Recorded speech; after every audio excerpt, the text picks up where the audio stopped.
So we go to New Smyrna, and that was the first race of the year at K&N, and I qualified in the top 3, and me and Daniel Suarez pretty much had checked out, and I was racing him hard for the lead, and we had a like a halfway stop, and we come in, and when they checked my tires, the left rear was going flat. I had started getting loose in, and the left rear was going flat.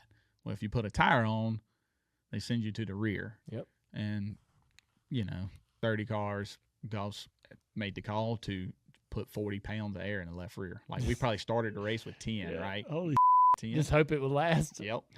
He put 40 pounds in the left rear. That thing fired off so tight. Oh, I bet. I was able to keep it up front. And then when the tire got to the right pressure, I run them back down. And me and him had a heck of a battle for the lead. About 10 to go, it started hitting the racetrack. It was so low. And I was still going to finish second with the thing almost completely flat. And we had a caution.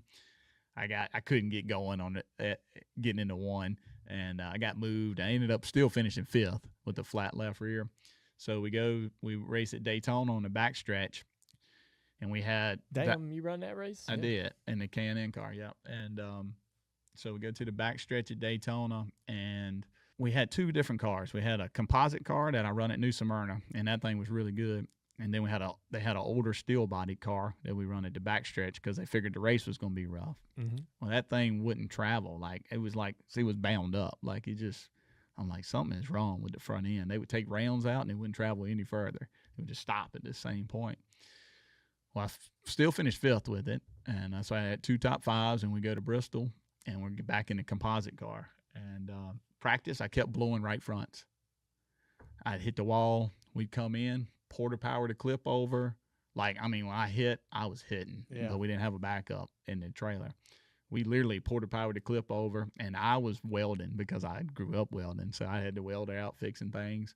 And, man, we'd go out and blow another right front. And you'd come in and do it.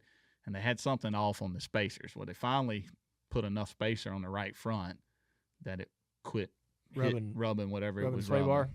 Something like that, yep. Yep. So got enough spacer, got it spaced out. Qualified like 5th or 6th. I remember I just took 3rd, and I'm like, I'm going to win this race today. Like, we're going to win it. And in the K&N deal, it's still kind of like that, but it's a big speed difference from the cars up front to the cars at the back. So we were lapping some of these guys like fast every 3 to 5 laps. Like, it was bad. Well, we had just took the green. I was 3rd, and I would run a big arc. Those cars don't have a lot of motor. I would drive it straight in at the wall, like right against the wall on entry, and then I would turn my car down the hill hard, and it was like I had 100 more horsepower down the straightaway, and I was just killing them. And when I turned into 1, I was against the wall, and I come down the hill to get a good run out of 2, and I'm coming down the hill, and all of a sudden there's a car sitting like this in front of me. Spider missed it, just didn't see it. A lap car that we had just lapped a couple laps ago spun, and I'm literally from, 2 car lengths from him, running 120 mile an hour. I turned the wheel as hard as I could because I was going to hit him square in the door, and I hit him in the left front.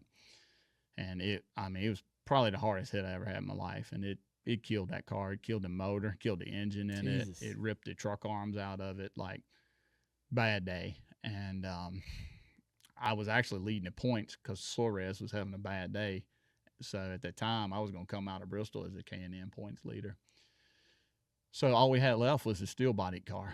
And we took that thing to the next couple racetracks, and I could make it go fast, but it had that same problem. It wouldn't travel. So ended up qualifying 4th at Richmond. It was terrible. The car was terrible, but I could make speed for a couple laps.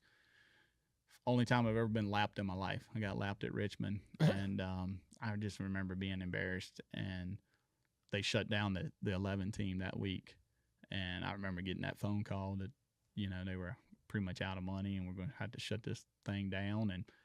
And I didn't have no money. Toyota was paying for me to drive this car. Yeah. Like, they shut the team down. I remember that phone call, and I remember so many different emotions, like, because I knew the last couple of weeks had been tough driving that car, and I'm like, man, that would be tough to do this all year long and struggle when I know I can win races. But also on the other side, I'm like, man, because they had bought some at the time it was Nationwide series, Nationwide cars from either Kyle Busch or Joe Gibbs. I can't remember which one it was. And that there was rumors that because I was so fast that they were going to put me in that car at the end of the year.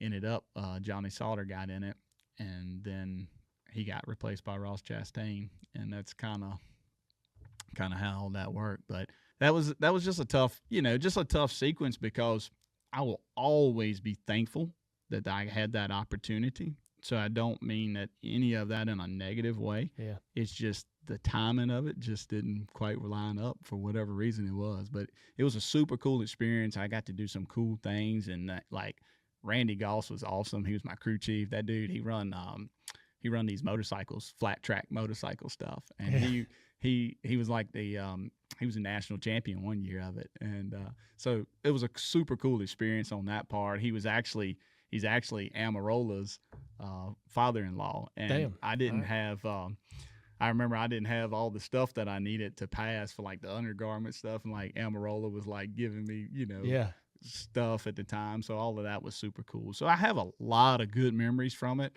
Of course, I would have wished that it would have ended up better, but that was pretty much the last call that I ever had.